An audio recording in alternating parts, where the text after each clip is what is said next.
Hello student, this is your first lecture of power system. हमारा first lecture हम start कर रहे हैं पावर सिस्टम का। तो सबसे पहले लेक्चर में हम लोग सिलेबस थोड़ा डिस्कस करेंगे कि क्या क्या आपको पढ़ना है। सिलेबस ऑलरेडी पोस्टेड है आपके फेसबुक ग्रुप पे, तो आप जाके वहाँ पे देख सकते हो। 5 क्रेडिट का सब्जेक्ट है। टीचिंग स्कीम के अकॉर्डिंग आपका 4 लेक्चर होगा पर वीक। ठीक है, अभी ऑनलाइन लेक्चर्स कंडक्ट कर रहे हैं हम लोग।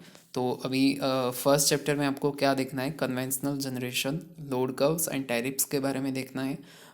कन्वेंशनल जनरेशन के अंदर आप लोग अलग अलग पावर प्लांट्स पढ़ेंगे और उसके बेसिक्स पढ़ेंगे और उसके अंदर कौन कौन से पार्ट्स होते हैं वो पढ़ेंगे आप। ठीक है, लोड कर्व्स पढ़ेंगे आप लोग, फिर टैरिफ्स पढ़ेंगे, जो रेट्स अप्लाई होते हैं इलेक्ट्रिसिटी पे वो पढ़ेंगे आप लोग। फिर introduction to wind and solar power generation second chapter में पढ़ेंगे आप लोग। वहाँ पे अब हमारे विंड पावर और सोलर पावर जो हम यूज़ करते हैं तो वो कैसे किस मतलब कौन से इक्विपमेंट से हम कन्वर्ट करते हैं। जैसे विंड में आपने विंड मिल्स देखी होगी, ठीक है। सोलर पावर प्लांट में क्या होती है, सोलर पैनल्स होती है, तो वो सब चीज़ें आप यहाँ पे देखोगे। उसके बाद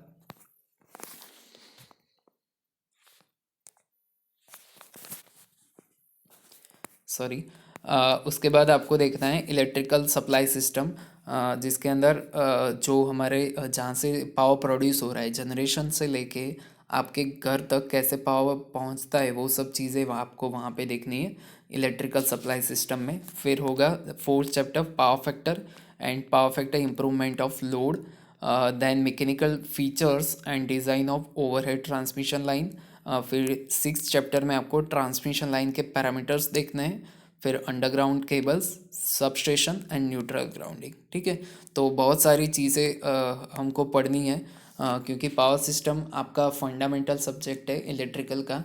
तो आप अगर इलेक्ट्रिकल इंजीनियर हो तो आपके लिए मस्ट है कि आपको पावर सिस्टम आना चाहिए। जैसे पावर सिस्टम 1 है वैसे पावर सिस्टम 2 भी आएगा आगे अपकमिंग सेमिस्टर्स में। तो पावर सिस्टम 1 है, फिर मशीन है, वो सब आपके फंडामेंटल है इलेक्ट्रिकल इंजीनियरिंग है। ठीक है, तो ये सब सब्जेक्ट में आपको ज़्यादा ध्यान देना है। तो अभी हम हमारा फर्स्ट चैप्टर स्टार्ट करते हैं। तो फर्स्ट चैप्टर के अंदर जो हमको कन्वेंशनल पावर प्लांट्स देखने हैं तो उसके अंदर सबसे पहले सोर्स ऑफ एनर्जी, तो कहाँ कहाँ से हमको एनर्जी मिलती है। तो हम कहाँ से एनर्जी लेते हैं, जो कोल में से एनर्जी लेते हैं। जो सोर्स कहाँ पे है, एनर्जी के सोर्सेज कौन कौन से, एक तो कोल है जहाँ जिससे हमारा थर्मल पावर प्लांट चलता है। फिर न्यूक्लियर जो हम देखते हैं कि जो न्यूक्लियर मटेरियल होते हैं उसके रेडिएशन से हम लोग एनर्जी बनाते हैं वहाँ से। फिर हाइड्रो पावर प्लांट में जो हाइड्रो पावर प्लांट देखे होंगे आपने, तो उसके अंदर क्या होता है कि जो पोटेंशियल एनर्जी होती है वाटर की, वो यूज़ करके हम उसको इलेक्ट्रिसिटी में कन्वर्ट करते हैं। ठीक है, तो ये सारी सोर्स ऑफ एनर्जीज है जो हम नेचर से लेके उससे इलेक्ट्रिसिटी जनरेट करते हैं। यहाँ पे इंस्टॉल कैपेसिटी दिखाई गई है। देखो ये डेटा पुराना है, अगर आपको अभी नया डेटा देखना है तो आप गूगल कर सकते हो कि अभी फ़िलहाल अपनी इंडिया की इंस्टॉल कैपेसिटी क्या है। ठीक है, तो अभी ये पुराना है, बस आइडिया के लिए अभी डेटा दिया गया है कि जो मोस्ट ऑफ हम एनर्जी जो हमारी इंस्टॉल कैपेसिटी है वो हमारी थर्मल से आती है। ठीक है, थर्मल में भी 3 टाइप होते हैं, कोल, गैस या डीजल। तो ये सारे के सारे थर्मल के पार्ट है। तो सबसे ज़्यादा हम कोल में से एनर्जी एक्सट्रैक्ट करते हैं, then gas and then diesel. तो टोटल जो है वो ज़्यादा से ज़्यादा हम थर्मल में से लेते हैं। फिर न्यूक्लियर है, तो न्यूक्लियर थर्मल के कंपेयर में बहुत कम है, वहाँ से जो एनर्जी हमको प्रोड्यूस होती है। हाइड्रो है, हाइड्रो बोल सकते हैं कि सफिशिएंट है, न्यूक्लियर मतलब थर्मल के बाद हम हाइड्रो को ले सकते हैं। ठीक है, फिर रिन्यूएबल जो सोर्सेस है, विंड, सोलर, बायो पावर, तो वो सब बहुत छोटे पोर्शन है। पर अभी जब ये मेक इन इंडिया वाला प्रोसेस स्टार्ट हुआ उसके बाद ये सोलर को ज़्यादा प्रमोट किया जा रहा है। ठीक है, तो उससे क्या हो रहा है, अब धीरे धीरे जो सोलर की इंस्टॉल कैपेसिटी कम थी, अभी वो हम बढ़ा रहे हैं। मतलब अभी एक टारगेट है कि 1 गीगावाट तक ले जाना है। ठीक है। तो वो मतलब वो जो 1 गीगावाट की बात है वो काफ़ी बड़ी है, और शायद काफ़ी परसेंटेज तो अचीव हो भी गए, ठीक है। तो जितना हम सोलर से पावर जनरेट करेंगे तो बाकी जो सोर्सेज है थर्मल और न्यूक्लियर, वो हम कम कर सकते हैं। हाइड्रो तो जो ऑलरेडी जहाँ पे स्पॉट है जहाँ से हमको हाइड्रो मिल सकती है, वो सारी जगह पे हमने प्लांट डाल रखे हैं, ठीक है। तो अब हाइड्रो का तो ऐसा नहीं है, कुछ कुछ जगह है जो अभी भी वहाँ पे प्लांट्स बन रहे हैं, पर मतलब उसकी जो कैपेसिटी वो लिमिटेड है, उससे ज़्यादा हम हाइड्रो में नहीं जा सकते, ठीक है। पर सोलर एक ऐसी चीज़ है कि अभी जितनी हमारी पास जगह है वहाँ पे हम सोलर लगा सकते हैं और हमारी इंस्टॉल कैपेसिटी उसमें बढ़ा सकते हैं, ठीक है। तो ये हुई install capacity in India.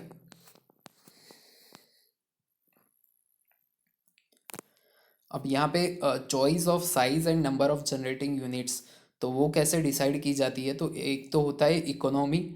Large size units है, अगर आपका जो यूनिट है मतलब जो आपका पावर प्लांट है अगर लार्ज साइज का होता है तो उससे आपको क्या क्या एडवांटेज मिलते हैं? एक तो लो कैपिटल कॉस्ट पर किलोवाट मिलता है, need less land area, requires less operating labour, have a better efficiency and system strength अच्छी होती है उसके अंदर। पावर प्लांट की कैपेसिटी, तो सेकंड जो पैरामीटर है जो आपका यूनिट चूज करने का वो है पावर प्लांट की capacity, neither small nor large number of units.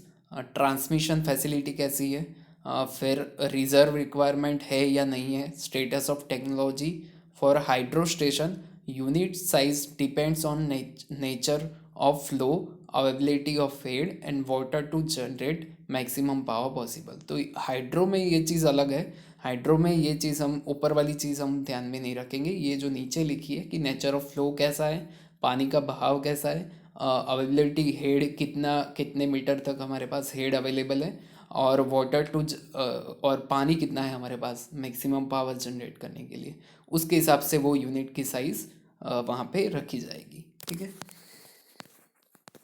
अब टाइप ऑफ लोड कैसे होते, तो एक तो होता है डोमेस्टिक लोड हमारा जो लोड होता है हाउस होल्ड, जो लोड है वो सारा का सारा डोमेस्टिक लोड में आता है। फिर होता है इंडस्ट्रियल, जहाँ पे इंडस्ट्रीज़ होती है जहाँ पे फैक्ट्रीज़ होती है, तो वो सब लोड जो इंडस्ट्री में गिने जाते हैं। फिर कॉमर्शियल होता है, जो शॉप वगैरह होती है, शॉपिंग मॉल होते हैं, तो वो सब कॉमर्शियल में आते हैं। म्यूनसिपल लोड जो म्यूनसिपालिटीज़ होती है, फिर अलग अलग म्यूनसिपालिटी का कोई भी अगर कहीं पे काम चल रहा है, ठीक है, तो वहाँ पे जो जो लोड्स चल रहे हैं वो म्यूनसिपल, मतलब अगर कहीं सुएज सिस्टम है, ठीक है, तो वो भी म्यूनसिपल लोड में आएंगे। ट्रैक्शन लोड, जहाँ पे ट्रैक्शन लोड मतलब जो आपकी ट्रेनें चलती है, ठीक है, तो अभी इलेक्ट्रिक ट्रेनें आ गई है, ठीक है, तो इलेक्ट्रिक ट्रेनों का जो लोड है वो ट्रैक्शन लोड में आएगा। और इरिगेशन लोड मतलब जो जहाँ पे खेती होती है, ठीक है, तो वो सारा खेती में पंप वगैरह चलते हैं, ठीक है, पानी के लिए, तो वो सारा का सारा लोड कहाँ पे आएगा? इरिगेशन लोड में आएगा। तो ये टाइप ऑफ लोड्स है।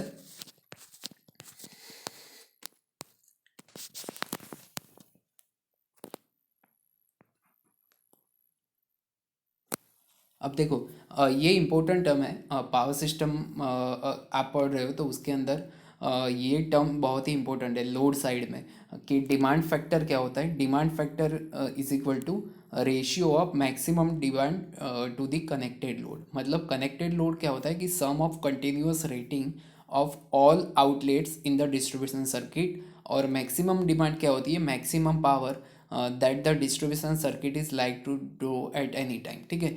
तो डिमांड फैक्टर क्या है कि आपका मतलब आपका घर का ही देख लो कि घर का डिमांड फैक्टर कितना है। अब ये डिमांड फैक्टर जनरली पूरा डिस्ट्रीब्यूशन सिस्टम का निकाला जाता है, पर अभी हम एग्जाम्पल के लिए समझते हैं कि अगर हम ये देखें कि आपके घर का डिमांड फैक्टर कितना है, तो कनेक्टेड लोड मतलब सारे इक्विपमेंट जो आपके घर पे लगे हुए उसके जो पावर रेटिंग होंगे, कोई वॉट होगा, मतलब अगर फैन है तो वो 60 वॉट का है, ट्यूबलाइट है तो वो 40 वॉट की है, ठीक है, कोई टीवी है तो वो 150 वॉट के आजू बाजू में होता है, ठीक है। तो हर एक की वॉट की कैपेसिटी को अगर हम समेशन कर ले तो आपको मिलेगा कनेक्टेड लोड, मतलब इतना लोड कनेक्टेड है। अब मैक्सिमम डिमांड कितनी है? मतलब एट अ टाइम, कोई भी एक टाइम, कोई भी ऐसा एक पीक टाइम होता है जब मोस्ट ऑफ इक्विपमेंट ऑन होते हैं, ठीक है, तो वो मैक्सिमम डिमांड कितनी है? तो demand factor is equal to maximum demand to the connected load, और उसी को बोलेंगे हम डिमांड फैक्टर। ठीक है। अब दूसरा है ग्रुप डाइवर्सिटी फैक्टर। तो उसके अंदर क्या होता है, sum of individual maximum demand upon maximum demand of group. तो ये डाइवर्सिटी फैक्टर किसकी होती है कि सम ऑफ इंडिविजुअल, मतलब अगर आपके एक जीईबी है, ठीक है, और जीईबी के एरिया में काफ़ी सारे ट्रांसफॉर्मर लगे हुए हैं, ठीक है, तो हर एक जो ट्रांसफॉर्मर है एक ग्रुप को पावर देता है, ठीक है। तो सम ऑफ इंडिविजुअल मतलब हर एक ट्रांसफॉर्मर में मैक्सिमम डिमांड कितनी आती है वो सारी समेशन करो और उसको डिवाइड करो maximum demand of the group. तो कोई एक ग्रुप का मैक्सिमम डिमांड कितना है उससे अगर डिवाइड करोगे तो उसकी आपको मिलेगी ग्रुप डाइवर्सिटी फैक्टर। और जो ग्रुप डाइवर्सिटी फैक्टर होता है वो ऑलवेज ग्रेटर देन यूनिटी होता है।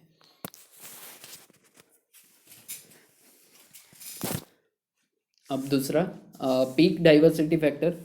तो पीक डाइवर्सिटी फैक्टर क्या होता है, is equal to sum of maximum demand of consumer group divide by demand of consumer group at at the time of maximum demand. ठीक है। लोड फैक्टर क्या होता है, average load divide by peak load. ठीक है। Average load का मतलब क्या होता है, एवरेज लोड कैसे निकाल सकते हो, कोई टाइम होता है, कोई टाइम का ड्यूरेशन होता है और उसके अंदर कितना लोड आ रहा है डिवाइड बाय वो टाइम करोगे तो आपको एवरेज लोड मिलेगा। और डिवाइड बाय पीक लोड मतलब मैक्सिमम से मैक्सिमम कितना लोड आया है वो उसको पीक लोड बोलते हैं। तो load factor is equal to average load divide by peak load. Capacity factor क्या होता है, एवरेज कितनी डिमांड है डिवाइड बाय इंस्टॉल कैपेसिटी, उसको बोलते हैं capacity factor. Utilization factor maximum load divide by rated plant capacity. ये सारे जो फैक्टर है वो प्लांट के लिए, कैपेसिटी फैक्टर फिर यूटिलाइजेशन फैक्टर वो सारे प्लांट्स के लिए। ठीक है। तो utilization factor is equal to maximum load divide by rated plant capacity. अब लोड कर्व क्या होता है, it is the curve between the load versus time. तो कितने टाइम पे कितना लोड है उसको बोलेंगे हम लोड कर्व। ठीक है। लोड ड्यूरेशन कर्व क्या होता है, it is the rearrangement of all load elements of a load curve in a descending order plotted as a function of time. ठीक है। तो डिसेंडिंग ऑर्डर में सारे के सारे लोड्स वहाँ पे रिप्रेजेंट किए होंगे। एनर्जी लोड कर्व क्या होता है, it is plots the cumulative integration of area under the load curve. Mass curve क्या होता है, it gives the total energy use by the load up to each hour of day.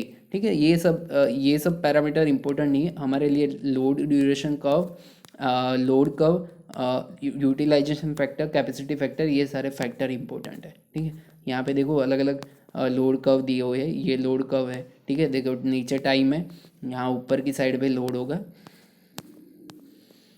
फिर ये आपका load duration curve है, load duration curve, फिर यहाँ पे डोमेस्टिक लोड यहाँ पे। तो ये सब कर्व्स हैं आपके नॉलेज के लिए दिए गए हैं। इंडस्ट्रियल लोड, ये डाइवर्सिटी फैक्टर 0.8 पे है।